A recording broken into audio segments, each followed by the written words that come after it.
Now it's time for Culture Talk.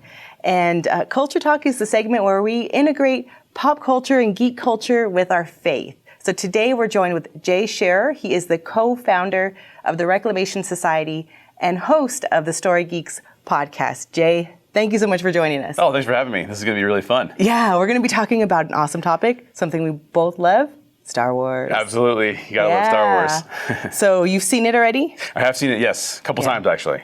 So I know we're both really big fans of Star Wars. Absolutely. And I know people have feelings about the latest one. Right. We'll kind of put that aside for now. What we do want to talk about is kind of what makes stories like Star Wars so personal, and what resonates with us. Absolutely. So one of the things I love about Star Wars is that I really feel like when we see great stories, we see storytellers exploring truth. Mm-hmm. And I think in the original trilogy, we see George Lucas exploring the concept of the hero's journey, but also looking at Eastern mysticism as a spiritual perspective. Mm-hmm. In the prequel trilogy, he kind of moves on. He's exploring what does it look like for someone to become evil in terms of Anakin Skywalker becoming Vader.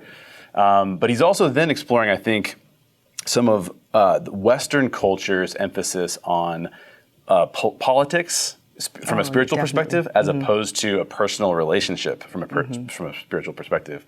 So that's really fun. The latest movie is really breaking all of the barriers, and we're looking at an entirely new subject because I think we're seeing two generations at war.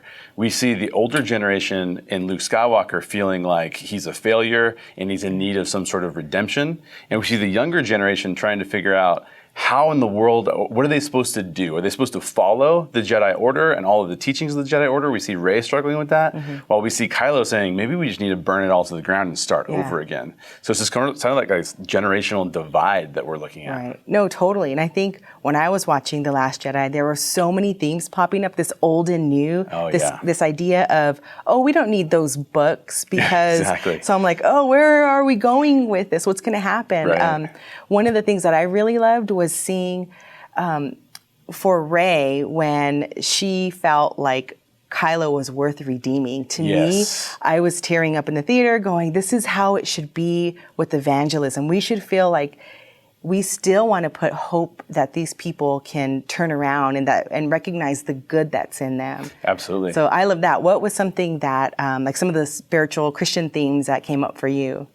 Yeah, I think whenever we see some of these movies, a lot of these films are not necessarily made by Christians. Mm-hmm. So what we're doing is we're looking at human themes and then drawing out like where does our faith inform us about what is coming up in these kind of human themes. Mm-hmm. And so I think you mentioned it. I mean, you look at Luke Skywalker, a lot of people had a lot of issues with his character. Why? Because he had put so much emphasis on redeeming his own father, and yet he himself is now doubting. He's doubting the Jedi Order and doubting his own faith.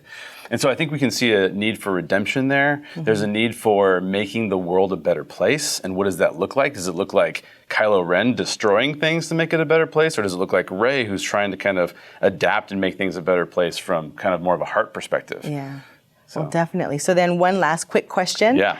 How would you then use a film like this to start a conversation about your faith? Yeah, I mean, for me, what I like to do is I like to just say, what is this story telling us is true about this topic? So as you mentioned, we could ask the question, Yoda says that the Jedi texts were not really that interesting. They weren't page turners. Mm-hmm. And he's even willing to kind of burn them to the ground, assuming he didn't know that they were already removed. But so you can ask, what do our sacred texts tell us? And are they worthy of being paid attention to? Or should we leave them behind? Or like, why do we need redemption? And is Kylo Ren's redemption where we destroy everything and start anew what we're looking for? Or are we looking to go more after what Rey's doing, try and understand the past and understand what is true and then build from there? Yeah. Awesome. Well, thank you so much for joining us, Jay. Oh, thanks for having me. So if you want to hear more on just integrating your faith with pop culture and awesome stories of geekdom, check out Jay and what he's doing at thereclamationsociety.org.